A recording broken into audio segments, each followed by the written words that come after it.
Bonjour à tous et merci de suivre le flash d'information.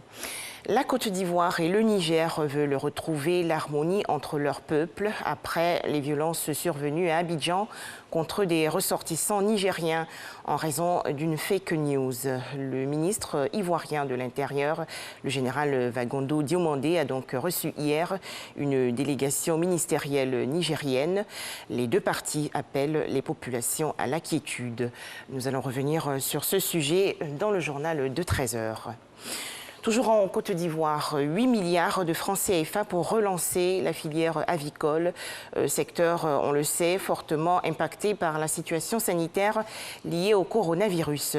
Il s'agit d'une subvention sous forme de fourniture de poussins d'un jour et d'aliments aux éleveurs. La Côte d'Ivoire a donc signé 8 conventions avec 6 entreprises de la filière avicole. Une visite à la station cocotier Marc Delorme, c'est une initiative de l'ambassadeur de France en Côte d'Ivoire, Jean-Christophe Béliard. Objectif, s'imprégner du fonctionnement de cette station de recherche. Pour en parler, Lanciné Bakayoko.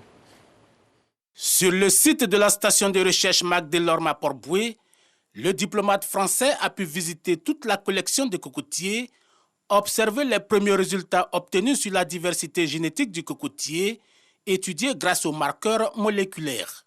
Il s'est également imprégné de l'utilisation de l'outil biologie moléculaire pour l'amélioration du cocotier. Une visite très enrichissante. C'est le seul endroit dans le monde où tout est rassemblé en tant que tel. C'est un endroit unique et exceptionnel. J'ai rencontré des agronomes ivoiriens remarquables.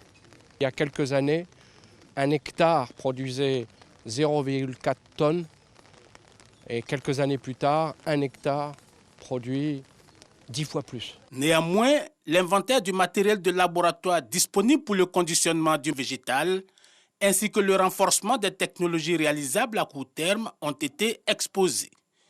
Un programme de coopération pourrait être développé avec la France, notamment sur le volet sécurisation du site.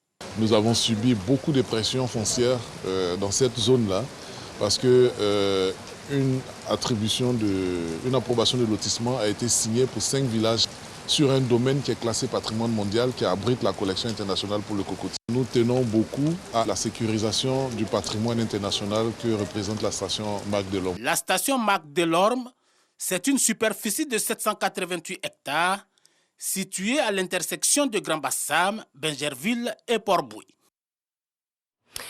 Au Mali, la composition du nouveau gouvernement venait à peine d'être annoncée hier sur les antennes de la télévision nationale que la situation à Bamako, la capitale, s'est subitement tendue. Des mouvements de troupes ont été observés au camp militaire de Kati, à quelques kilomètres de la capitale. Le président de la transition, Ba Ndao, et le premier ministre Mokhtar Ouane ont été interpellés par des militaires et conduits au camp militaire de Kati. La situation en Birmanie, la commission électorale nommée par la junte au pouvoir a annoncé récemment vouloir dissoudre la Ligue nationale pour la démocratie, la LND. C'est le parti de l'ex-dirigeante Aung San Suu Kyi qu'elle accuse de fraude lors des dernières législatives en novembre dernier. Enfin, des sanctions européennes contre la Biélorussie. En effet, l'atterrissage forcé le 23 mai dernier d'un avion de ligne en Biélorussie en vue de l'arrestation de l'opposant Roman Protasevich a déclenché un tollé. Réunis en sommet hier, les dirigeants des 27 ont décidé de nouvelles mesures face à une dictature de plus en plus décomplexée selon l'UE.